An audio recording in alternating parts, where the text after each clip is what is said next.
Most importantly, they know that the opportunities for looting and stealing of public money are shrinking wherever the DA is present and wherever DA reforms are implemented.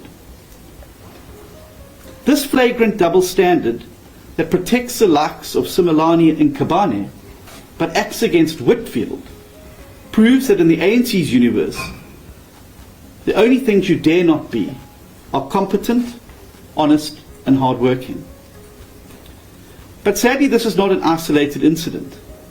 It is about a pattern of disrespect, arrogance and double standards. The ANC has refused to implement Clause 19.3 of the Statement of Intent that requires sufficient consensus to resolve disputes, directly undermining the GNU and the original Statement of Intent. And the President's now refusal to act against corruption within his own ranks, but singling out as a priority a DA Deputy Minister, risks confirming that his oft-repeated public commitment to clean governments is a sham. Until he replaces words with action against corruption within his own ranks, the DA sees no further point in wasting our breath in endless talk shops with the ANC.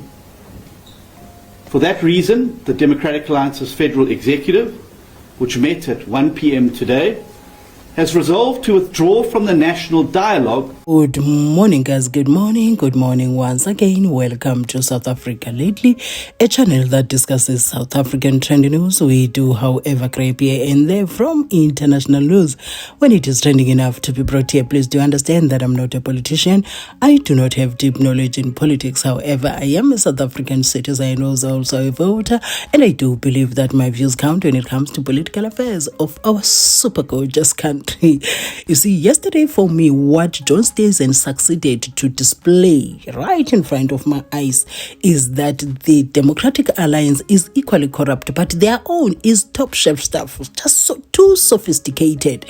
And the ANC is very clumsy with their own corruption, and that the DA had no problem with the ANC's corruption as long as they were untouchable as the DA. And the problem comes from what the DA always says. See, the ministers are under the leadership of the president. So the DA has this tendency of saying, our DA ministers. And once you are under the leadership of the president, as you are the minister at national level, you are not your political party minister. You are a South African minister under the leadership of the president. And honestly, according to me, I don't see why the president was supposed to consult with the Democratic Alliance in removing Andrew Whitfield from his position. And to begin with, the president did not say, I'm removing your minister and I'm replacing him with my minister from the ANC, or maybe the minister from Patriotic Alliance, or maybe from Action SA. No, I'm removing this one who disrespected my leadership, who undermined my leadership. Replace him with somebody else from your own political party. Because at this rate now, whatever John Steenhuisen narrated yesterday, I'm talking about the bad things that they were talking about that are being done by the ANC, the corruption committed by the ANC and whatnot. The statement that this is because they removed their own minister, deputy minister from that position, that's why they are throwing this tantrum.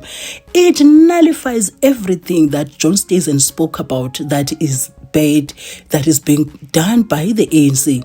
So he said the ANC is corrupt, the ANC, they won't support the departmental budgets, that the departments that are headed by Thembi Simelane and Nobuhle Nkabane, for valid reasons. You see, that is not wrong to say so, because we have seen what happened.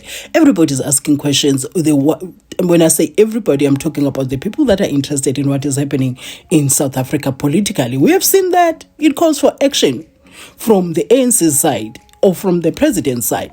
But you cannot say you are doing that because they removed your own person. It means you were okay with it until it affected you to get.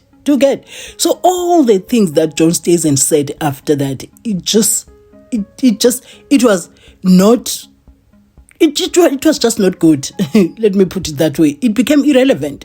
So he also said they are going to mobilize the organizations in South Africa to support them. They are not going to be a part of the national dialogue that wastes money, about 700 million.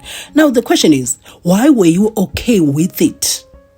What blinded you from these bad things that we are now talking about, that we are pulling away from the national dialogue, because it wastes South Africa's money, about 700 million, and it's not going to help with anything for South Africa, yet you were ready to participate? So for me, and you see now, it makes this whole thing look like what people are saying, that Andrew, because people are saying so, right? I think you have seen the comments like that. People are saying Andrew Whitfield was hoping to be protected by white privilege, because this is how it looks like now.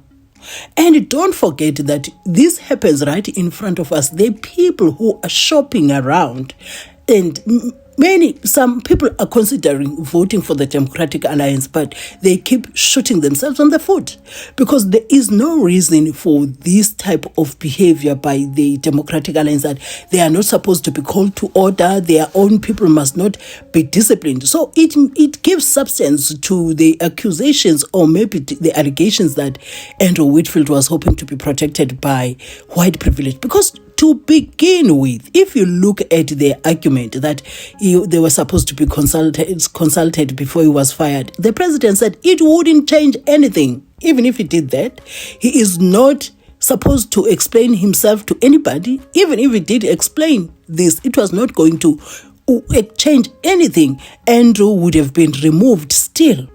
So I don't understand this tantrum by the Democratic Alliance to this extent, that they are doing all of these things. They're positioning themselves like the untouchable people. So when you look at this, are they hoping that Trump would intervene? Trump would be all over our business again to protect them? And going back to, because the argument is they wrote many emails to the president, Andrew Whitfield tried. According to the rules governing these things, or the principles, or whatever, all the things that are set before a minister could travel, a minister or deputy minister, you are supposed to have the permission from the president for you to be able to go. But now, at the end of the day, whatever they are arguing, at the end of the day, Andrew left South Africa to the US without a permission. Do you understand? And there is a precedent on this. It's not like it starts with him. The ANC fired their own before, their own people. I'm talking about Mama Winnie Mandela and what's her name? But I remember the same name is Madlala Routledge, something like that, for traveling without the permission of the president. Those people were fired. So this is not a new thing. I don't understand why they think they would be untouchable. So, the whole thing screams, okay, we understood that you are corrupt and we were okay with it as long as we get to keep our own people and we are untouchable. Now that we have touched us, we are going to react. And the sad part is they want to use the citizens to do this. They want to use the citizens to do this. They are addressing us now. This is what the ANC did, forgetting that John Steenhuisen was telling on his own political party, because at the end of the day, this is what sits with people like me. That, okay, with you having having had that press briefing, that your media conference, at the end of the day, this is what I'm left with. That you are okay with corruption as long as you are untouchable. So, okay, guys, whatever your views are, kindly share those in the comment section. I'm looking forward to reading those. And if time allows me, I'm going to certainly respond to your comments. But if it doesn't, I'm certainly going to respond to show that I appreciate your participation in my channel. Do have yourself a super gorgeous day.